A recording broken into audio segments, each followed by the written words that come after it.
I talk to a lot of buddies who are small business owners is being really clear on what the priorities of the business are and Mm. sticking to them without getting distracted. Yeah. In 2016, it was a very small age. People say, hey, Marcus, you're one of the youngest directors of this Fortune 500 company. You run an 85-person sales org at this time. You've been promoted every single year. You've broken every single record. You won every single award. How are you doing this? I'm like, I don't know. I just work hard. I remember I wrote my first book, launching it, making $9.95 USD, the first purchase like an hour later. And my mind like exploded. Welcome to the How to Sell podcast. I'm your host, Luigi Prestinenzi. And as always, I'm pumped, honored, and excited that today's going to be a really interesting episode. And you know what? I hate introducing him, but I have to because he is my co-host. So Dave, welcome back to the How to Hate's Sell a strong podcast. word, man. Look, relax. So what? Hate. Well, for our listeners who might not, or our audience who might not be able to see, are you wearing your Chelsea top? I am. Here Yeah. we go. There we Well, are. it's good to It's see not. It they hasn't been a signed- great start to the year, but No, we'll come back. well, at least you signed another 25 players and your coach doesn't even know. Like sales, it's a numbers game, Louis. We'll get some good players. Well, look, we're really excited because this week we've had some really great interviews, right, Dave? Interviewing heads of enablement, directors of enablement, CFOs. We've got CMOs coming up. But obviously, as part of our playbook build for our audience, a key market for a lot of sellers is that small, medium business owner. And I'm really pumped because this week we have not just a business owner, but somebody that coaches, trains sellers all over the world. He's got an incredible brand. So Marcus, welcome to the How to Sell podcast. Gentlemen, I'm pumped to be here. I think we'll have some fun, not only because we're wearing matching black colors, but we'll just have fun regardless. I know it. Yeah. And it's good that we've all got facial hair. That's true. That is Because- absolutely true. Your beard looks amazing. Because I was just sharing, with you in the green room, Marcus, how I've just embraced the beard after I'm 41 years old. I thought I need to show my age. And somebody sent me a message on LinkedIn to say my beard looks ridiculous. So thank you for sharing that. It doesn't look ridiculous. They are wrong. Done. There we go. I might slip that person the 50s. So well done. All right, so let's get into it. So, Marcus, maybe just before we jump into this episode, do you want to tell our audience, thousands of people follow you, but do you want to explain what you do in your business, how you help people achieve their goals? Yeah, absolutely. So I'm Marcus Chen, founder of a company called Venly Consulting Group. We work directly with B2B salespeople, a lot of SaaS sales teams, SaaS reps, help them ultimately max out their comp plan and to stop losing deals every single day, every single month. I've been doing this for about 4 years now. We're a small, lean team all across the world. We have a lot of fun. Before this, I was in B2B sales for over 14 years, all the way from down and carrying the bag, doing the job to running big teams of 110 plus employees. Had a lot of fun doing that. So it's been a cool journey, but I'm pumped to be here. Awesome. So you've effectively owned your own business for 4 years. Mm-hmm. Now, the first thing I want to ask, because I think, even though you're out there teaching people how to sell, do you mind sharing a story of a recent purchase you made as a business owner for your business? Yeah, absolutely. A most recent purchase, it's a good example because it's an undertaking of making a switch with something I already had in place. So I had already had a software in place, have been using for sales CRM, really, really good tool. And I was looking to essentially make a move. There were some specific things I really needed. I need a better data analytics, a better data tracking, a better way to have the data for the entire customer awareness journey from the time they hit any of my pages to all the way to the time they close. I wanted to know from the time they hit a single page, how many days until they become a paying customer and all the pages they visit in between. With the current tool I had, I knew it wasn't going to be there. So very simply, what did I do? I had my tech advisor go and start researching companies. I gave him a little bit of guidance. So he's what I call a technical buyer. He can't say yes to that person, but he can say no to them, right? So he started having meetings with all these salespeople, multiple meetings, demos, etc. Then he came to the table and made a recommendation. I looked at all the data, I had one call with our rep, and it was done. I think my whole process, because my urgency level, what I want it done is probably 3 weeks to decide. From the time I decide I want to do something to the time I actually put my credit card over and we started implementing, making that change. That's great. That's fast. During that call, could you tell that the selling was happening to you on the call, or did you control the conversation with your experience? How did that call go? So it's pretty interesting. I always, probably because of my background, I like to see how they're gonna take the call. Mm. I don't wanna take too much control and be like, "All right, here's why I'm here today. I wanna see this, and this, and someone decide and you can close me." I'm like, "Let's just see how they do. How Yeah. do they start the call? What's their attitude like? How are they gonna run this demo with me now? What questions will Mm. they ask?" It was really interesting because it's the same issues I see across the board. To be quite frank, they did a pretty terrible job on the demo, but because I was already in a buying state, Yeah. I already knew I was gonna buy, so I had to guide the demo. "Hey, show me this. Mm. Show me this." So I Right. already knew what I wanted to see. It Yeah. wasn't what they were trying to show me. So Right. once I validated my hypothesis about the solution, I had to guide them to the close, if you will. So it was probably the easiest sale they probably had realistically, yeah, And then because of that. prior to the call, did they connect with you on LinkedIn, share any content with you? Was there any sort of pre-warm up towards that? Not really, actually. I was really That's surprised about interesting. that. In some of the other companies that my tech advisor met with, a couple had connected with me, and I got maybe one email, and that was it. No LinkedIn message, no calls, nothing Mm. else. So they didn't share any insight with you prior or try No. interesting. Yeah. Literally, I remember the email because it was someone along the lines like, "Hey, Marcus, met with Jay on your team. Appreciate you taking a look at XYZ software. Let me know if you have any questions." Okay, that's fine. Very vanilla, very blah. So I'm like, delete. All right. Yeah. Thank you very much. That brought me zero value, you know? Mm. That's really interesting. So you had somebody that was your technical influencer or advisor Mhm. Yep. that was going Mhm. out looking.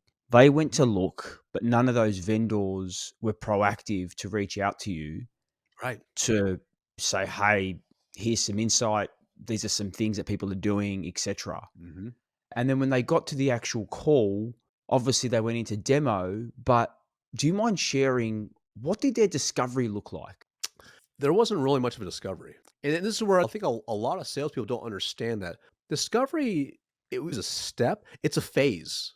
It's Yeah. like ongoing. It's like never Yeah. really ends, right? It's always going. So in their mind, they're probably like, cool, I met with Jay, his operations person. Discovery done, check. Demo with Yeah. that person, check. Now I have a demo with the owner. It could be a check. So we get on there. In their mind, they had what they're gonna do. So their Mm. Mm, mission was, I'm gonna show a cool demo. In their mind, I could tell they already had all these things they wanted to show me. So again, the call is very normal pour. Hey, how's it going? It's going good. Cool. Awesome. Well, hey, let me go ahead and share my screen. Let me show you a couple things on Zoho. This, and Mm. this, and this. It wasn't even interactive, right? If he showed me something, I'll be like, hey, actually, hold on. Like on this page, show me the pipeline. How does the pipeline work for you if you do this? How do you do this? Show me the analytics on this page. How does this Mm. work? Because I already knew what I was looking for. Now, Yeah. I was an inbound lead, right? Meaning, Mm. like, you're I'm gonna spend warm. money with somebody. I'm super warm. Yeah. It's gonna be you. Don't mess it up, basically. So that's what was interesting that there wasn't really much discovery. There was no real follow up steps. I think if I Mhm. didn't say, okay, cool, let's do this, send me over the payment link. I had to close myself basically. I think you're absolutely right. Obviously, different buying intent, inbound versus Mhm. outbound. We can talk about that. There's probably another podcast, but you already had a solution. You were looking to move. What was the outcome you were looking to achieve? Your CRM was achieving something, but it obviously wasn't Mhm. giving you what you needed. What was that outcome that you're looking for? So this is where I might be a little different, a very decisive person, as Yeah. Luigi. If I know I want something, I already decide why it's going to help me Mm. overall. I know I've already aligned to how it's going to overall impact me across the board. So, for example, I already knew, hey, in order for me to have better data, I need to have a system that can manage the data, provide me the analytics, which more importantly, I can use the data analytics to make better decisions for the business. So this allows me to understand, should I drive more traffic toward this lead magnet or that lead magnet? Mm, Does this one Okay. have better conversions, or does X have better conversions? When we look at our prospects journey that buys, what pages they look at, how Mm. much time they spend, what's resonating the most, what can we add, what can we remove? So I wanted all that data to make better decisions for the business will grow. So I already made that yeah. connection where I'm like, a CRM that can do all these things, that has this data, will help me grow my business. I already made that connection to business impact. Most people may not get to that level, Yeah. right, on their own. They need a salesperson to help guide them there. I already gotten there. That's why I was such an easy sell. But Mhm. most people, I'm like, hey, it looks pretty nice. It seems like a nice to have. Like they hadn't quantified it out. I quantified it out already. I'm like, cool. Mm. If I want to scale to 10 million a year, then I'm gonna need these things in place now. Like, I can't Was the have things that's gonna only take me to 7 figures a year. I need something to be beyond that. Yeah. was the sale rep able to get that information out of you during the call, or was it you No. had these in the back of your head and you're just asking the questions to verify your thought? Yeah, I had already made the sequential connection in my Mm. mind. I have this problem. Here's a solution. It helps solve this problem of data analytics, which will tie to my business impact. It's bigger. Yeah. So I made that. I connected all the dots myself. And Okay. most Seems like buyers aren't going to do that. No. yeah. Most are not going to do that. So really, if I was to summarize, the key reason you're looking to change from one vendor to another, one platform to another, Mhm. because the ultimate goal that you're trying to achieve is you want to scale from 7 figures to potentially 8 figures, That's and you it. have a lack of data that's preventing you Mhm. from building the strategy that will allow you to get there. Correct. That's it. That's literally it. Mhm. Okay. So the ultimate ROI was a fundamentally growth. Yeah. Mhm. What's that? Yeah. Exactly. And on top of that, I knew the inverse. By not doing it, it would cost me Mm. 8, Yeah. 9 million a year. Yeah. So that's the I knew cost of that. inaction. Yeah, yeah, Correct. I absolutely. already mentally knew that walking Yeah. in. That's interesting. Yeah. Look, as Louis mentioned earlier, you share a ton of valuable content across various platforms. So it's not hard to find you and what you share, right?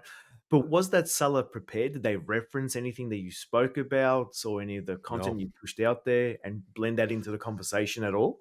not at all. And that's what I always find fascinating. I Oh, understand there's some prospects, like they're like ghosts online, Mm. right? Like, they have a LinkedIn profile, no picture. You can't find anything about them, right? The picture on the website is from like 20 years ago. Like if you just Google me, you can find me relatively easy. I'm the top Yeah. ranked search, not to my home, like that many Marcus Chans out there. You can find me very easily. And you could just consume anything about me and you can pretend to know me within seconds. You know? Absolutely. It's crazy to me. Yeah. Yeah. But hey, I gotta ask this question. Yeah. Is that CRM vendor or is that CRM provider a customer of yours now? They're not. 'Cause And they should be. they need to They be, right? should Because if be. that's the Yeah, type they of job absolutely they've need to done, be. Yeah. they need to be on your prospecting list, man. You need to I be training You're them how to 100% sell. right. You're 100% right. Yeah. It's always crazy to me. I'm like, all these sales enablement tools all need more help with their sales teams. Yeah. Hey, so this is great. And I think so we've touched on one aspect of what was driving you to change, right? The fact Mhm. that you are looking to grow and you just lacked some visibility over and what your strategy could look like.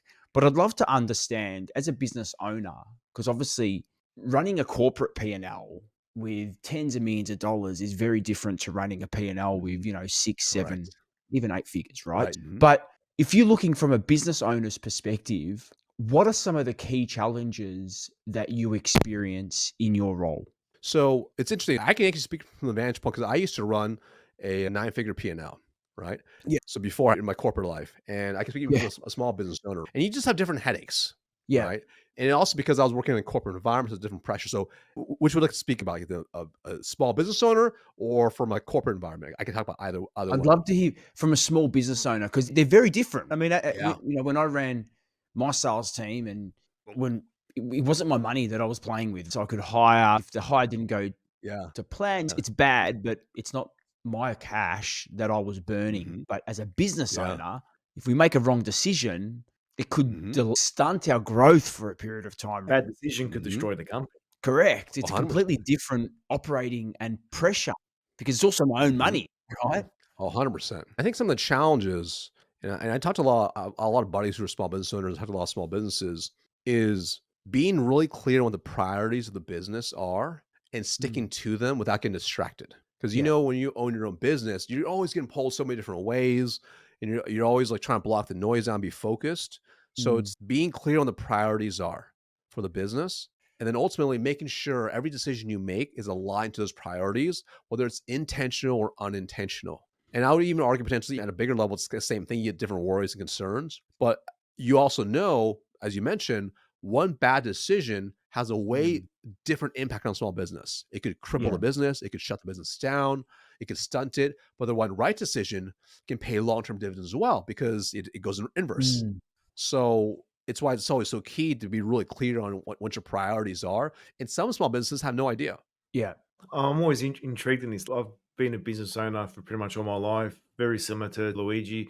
What made you change course from a corporate world to a world of entrepreneurship? Two very different worlds, two very different characters, from comfort to flight or die. What made you make the change? So first of all, I never wanted to be an entrepreneur. That was never a goal, never a plan. My parents were entrepreneurs. They came to America with absolutely nothing, and because of that, they actually went and they started a small business, a small restaurant. That was Mm. super hard. They Yeah. try to do that. So I saw, I'm like, oh man, I don't want to work in a restaurant 80 plus hours a week and barely make ends meet. I was like a Yeah. terrible life. That's not what I want. Let me go the corporate route because I didn't become a doctor or lawyer like they wanted me to. So the corporate route. Even that time, still working in corporates, getting paid to own your own business. That was my Mm. mental belief. And I learned a lot. And what was interesting was I started in 2007, my corporate career. I didn't start getting the itch until probably 2016. Yeah. In 2016, it was a very small itch. I didn't know what it was. It was people say, hey, Marcus, you're one of the youngest directors of this Fortune 500 company. You run an 85-person sales org at this time. You've been promoted every single year, broken every single record, you won every single award. How are you doing this? And I'm like, I don't Mm. know. I just work hard. I'm just a regular guy. And they said, you should just write a book. Then I'm like, that's an interesting idea. So then I started looking online. I'm like, maybe I should write an ebook. Now, this is before ebooks were a thing. It wasn't popular back then. So I'm like, let me just buy an online course, learn how to basically create an ebook and Mm. automate it. Now it's super easy, but back then, 2016, there wasn't as many tools available, right? Yeah. I learned how to do it for my first book. And I remember launching it and making $9.95 USD the first purchase like an hour later. And my mind like exploded Yeah. because in my head, in my corporate career at this point, I was having business conversations, sales conversations, and closing people in person, right? Mm. Uh, my parents as entrepreneurs, people were coming in, we took their money. Here, a stranger online gave me money I didn't talk to. Blew my mind. And at that point, I'm like, this is Mm. interesting.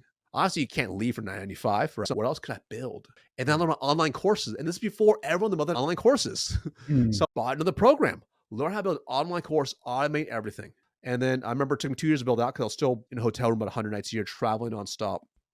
On weekends, I built this online course for B2B salespeople. I think people want this. No idea. I launched it in January 2019. After 2 years, I'm like, oh, this is such a waste of time. I'm pretty sure no one's going to buy this. 'Cause I didn't have a LinkedIn audience. I didn't Yeah. have really any audience. I think at the time I had about 10,000 Instagram followers.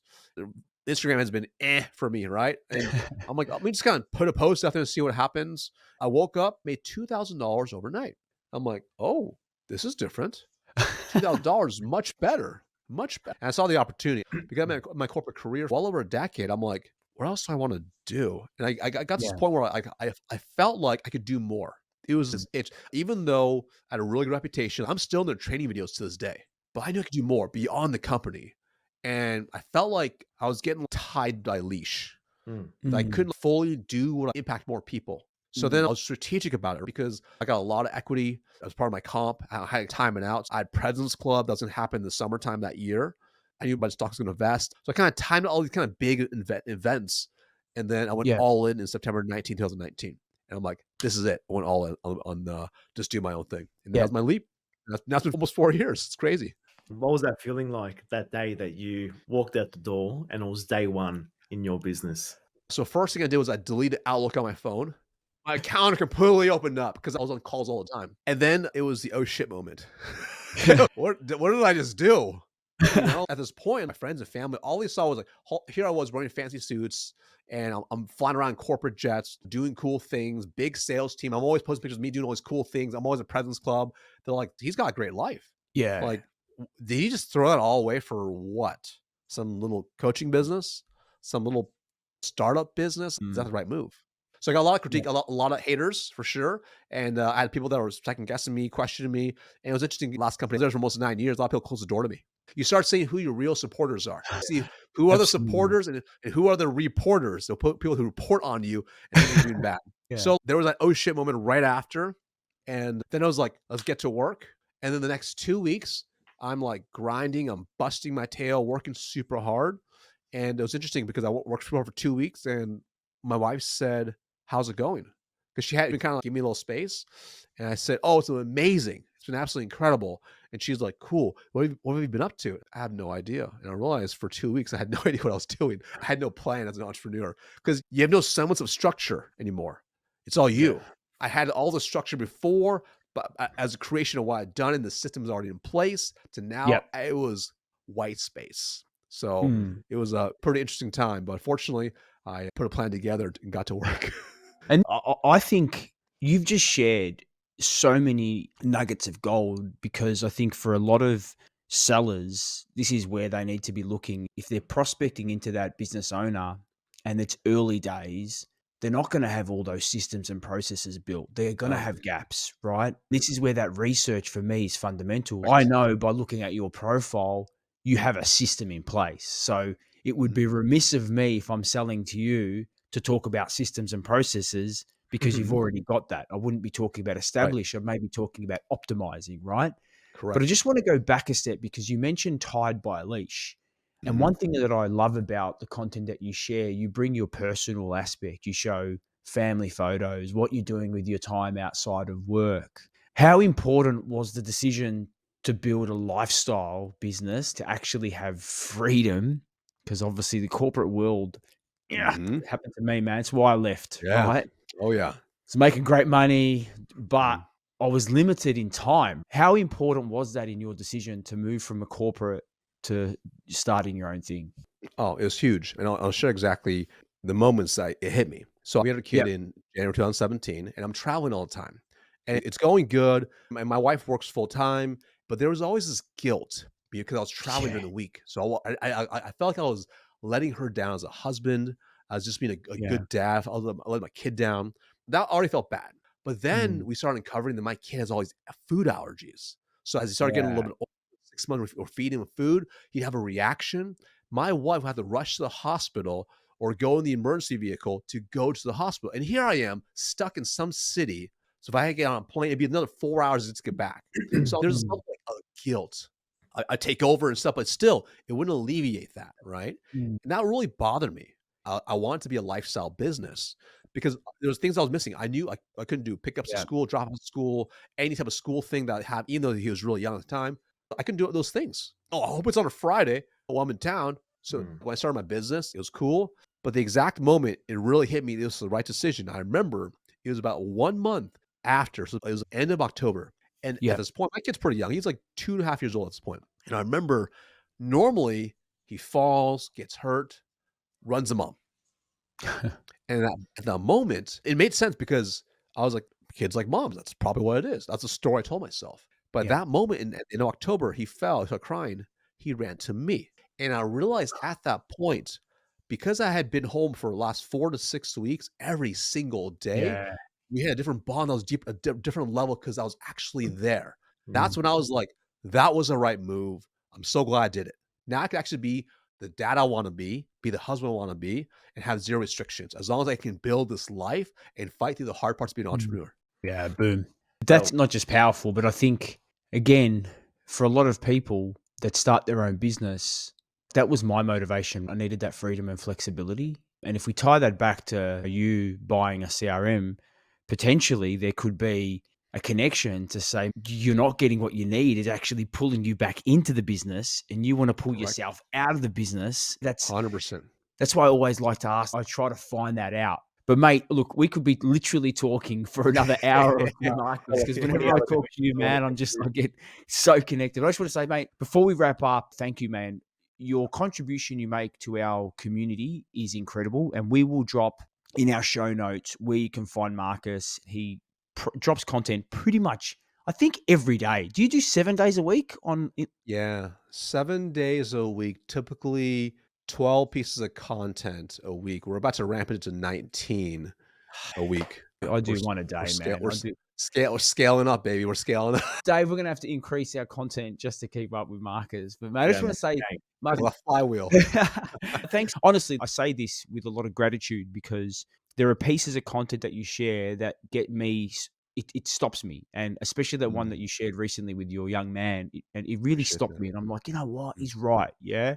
mm, It just makes you kind of change your perspective and get you thinking a little bit differently. And that is the content that I feel is the most valuable out there, right? So mm.